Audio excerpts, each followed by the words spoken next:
Alright, let's go over this off the bat. Of course, the Los Angeles Lakers currently stand in now 11th seed. San Antonio Spurs take over with the 33-45 record, still in play-in contention, where the Lakers lost over the last, five of the last 10 games? And majority of them been in over 5-game losing streaks. That's as worse as the Chicago Bulls have gotten over the past couple games, and they're still a mid team that we kind of knew that was going to be a fifth seed team. We were kind of right about that after their hot start early around the season, but that's all it is, a hot start. Plenty of teams go over a hot start and then they fizzle down to mediocre contention, just like the Clippers. Back around, you could say around early 2010s to, you could say 2015 to 16, when the last time they were prime contenders, or the Thunder when they got through a major record, or when the most dominant regular season contentions ever out of the Golden State Warriors. Not every team is going to be prime for winning a championship when all the expectations. But this team, I've went over this several times before, bro. They are not contenders. Because in just under several months, they have went weeks going over a multi-game losing streak. Currently, they have lost 6 games in a row, and majority of them have been in double digits. And just knowing, honestly, the Lakers have no opportunity when they have the Suns, the Warriors, and then later around April 8th, they got Thunder that they've lost twice in a row early half of the season and only picked up 1-game win in the series against each other around last winter, and then the Nuggets that they just lost to in an over 10-game sweep. The Lakers just can't contend when they're in full strength. LeBron can't be the only person to clutch it out. Sure, Westbrook's production is average, but that's all it is. It's average, bro. It's not going to let you guys win games. You guys can't, be consistent over your corner shots. Melo only scores when it doesn't matter. Taylor Horton-Tucker is way bad of a turnover machine as Westbrook is. Because his splits are weak, he's only going to be here to hit top of the key shots. And Malik Monk is just there to get a highlight tape out there just so he can get traded to a real team. I don't know what the hell's going on here. I don't mind keeping Anthony Davis, but Davis is trying to lose a lot of faith with me because, of course, he's been in a major injury slump for the past 2 seasons. And when he does play, he plays like an all-star. He's one of the best translucent bigs out there, but you see him getting pimp-slapped by not even all-star contending bigs in the NBA. Brandon Ingram can push for him. Valanciunas can push out of him. You can't contend with Rudy Gobert. There's bigs that he has no business getting punked by. You guys are now in a 2 games against the Pelicans. I don't think you guys ever beat the Pelicans in any part of the season. And it's been teams out of gas and can't contend with probably higher height teams. Or just teams that can shoot a bit better, like the Utah Jazz, or the Mavericks that were in overtime, or the Kings when you had, 4 overtimes against them. Majority of your wins been in overtime. That's a problem if you guys can't have a considerate victory. And the longest winning streak you guys had was a 3-game winning streak. Twice. Majority of your record, the only consistency is how many losing streaks that you have. Being the latter half of the season, you don't want to have a losing streak when you're in play-in contention for the past 3 weeks, and most of them have been in tough losses. To the Raptors or the Rockets. To the Rockets, bro? You guys had a convincing game winner against the freaking Wizards a few weeks prior from March, and then nothing to spread it up. Let's go over their game against the Nuggets. Jokic, he hit 30-something points. Bro, this is not even worth talking about.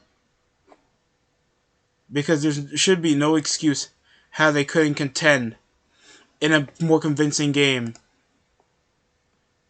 losing by 10 points.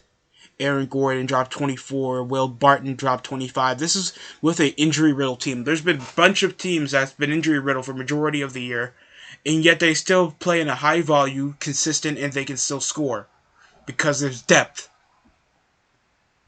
38-year-old LeBron James, 36-year-old Carmelo Anthony. That's just a spot-up shot from the wing. That's not going to contend well in the modern NBA. Westbrook's just there pushing half speed, overcharging to the paint, and trying to force over turnovers off the bat when these guys trying to be passe on transition. Like, these guys suck. 56% from the field is not good when it comes to playing with teams that can obviously outscore plenty of teams. Honestly. Monte Morris, there's been 3 bench players, even DeMarcus Cousins, that's been struggling. He's been in between teams at the moment. That's my way for saying that he hasn't been picked up that well for majority of the season. I think he played for the Clippers, then he played for the Jazz, the Bucks too. He was on a 10-day with the Bucks until he got signed by the Nuggets, and he seems to be playing as a decent depth player than a perennial starter. And if DeMarcus Cousins was playing like he was in Sacramento, and he played for the Nuggets as a starter, you know how dominant that team would be? Sad a twist of fate can be for your career, bro. But that's how it is, and that's what DeMarcus Cousins chose to do with his career, and I can't judge that. But yeah, this is quite disappointing. I know I've ragged on the Lakers on this channel for a majority of months, but I do it to just shut it down for this blatant 2013 Lakers rip-off squad that obviously can't perform well, can't remain consistent, and can't move the ball that well, and just can't look convincing to even beat bottom-feeding teams when you guys have lost more than once to the Thunder, more than twice to the Pelicans, to the Jazz, to the Rockets. You guys can't even contend against the Rockets when you guys are full strength. Be damned if you guys can't even beat the Magic. And just losing to the Kings. And even going down the wire multiple times in one game against the Kings. Just can't prove that you guys are not a legitimate team. And just not to do stuff around deadline. Like Taylor and Horton Tucker can't be traded for a few late round picks. Or see what can Westbrook do in the market if he just can't gel with the team or is not pivotal. Or see what Melo can do in another squad just to get a younger depth piece. Or give Austin Reeves or Malik Monk more legit minutes. All of that. And guess what? When all the guys leave the Lakers, they are all legitimate starters and play a cohesive role on another squad. Brandon Ingram dropped multiple 25-point games against the Lakers over this season. Kyle Kuzma is having a season renaissance that I haven't seen since his sophomore year as a Laker, and probably his latter seasons as a Laker when he was starting, until they signed more people after LeBron came in. Honestly, even Isaiah Thomas, he got picked up by a team. I don't get it. Alex Caruso is one of the biggest defensive hustle players and one of the key units for why the Chicago Bulls are having so much success after a rebuilding year last year. This is already a major drop the ball moment for what happens when you actually had young pieces to go by that could have been in Montrezl Harrell as well. Remember when they signed Montrezl Harrell? That was supposed to be a major deal until they didn't even give him minutes. And now he's a key defensive piece for the Hornets. He used to be a Wizard, but now he's on the Hornets. This is a major drop the ball moment. Oh, and Lonzo Ball too. So that's tough. And now that the Lakers are a struggling 11th seed, Westbrook can't deal with criticism that well as expected. Threats, they're inexcusable. No one should be threatening a man's family or them. But over all this hype, all this mediocrity, it just shows how much the Lakers organization is willing to go to try to think like only big names instead of depth pieces, and actually trying to produce a young core could actually kill a franchise when you guys literally won a championship under 2 years ago. That's just insane. just to remember that. But yeah, we're under 5 games left into the NBA season.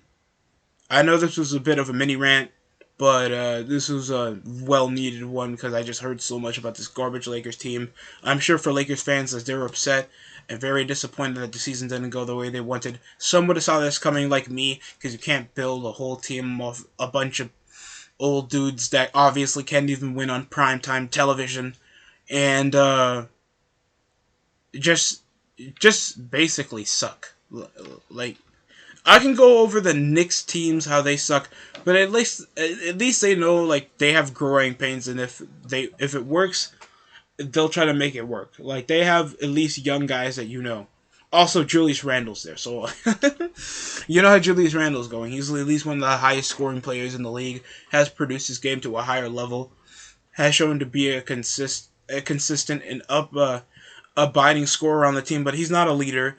But he's at least one of the key reasons why the Knicks at least had the playoff success it had in recent memory since 2013. So he's not perfect, but he is a good player, and you can see when he's by himself, he can prove to be a way better player than expected. But I do feel like he's overpaid. But that's my opinion. That's it coming from me. Thanks for watching the DST Show. Like, comment, subscribe. Of course, comment down below how you feel about the Lakers season or how your favorite team's doing in the season and what you're thinking about the playoffs. We'll talk about it more live tonight with Brian here on the DST Show on the live stream. Thanks for watching.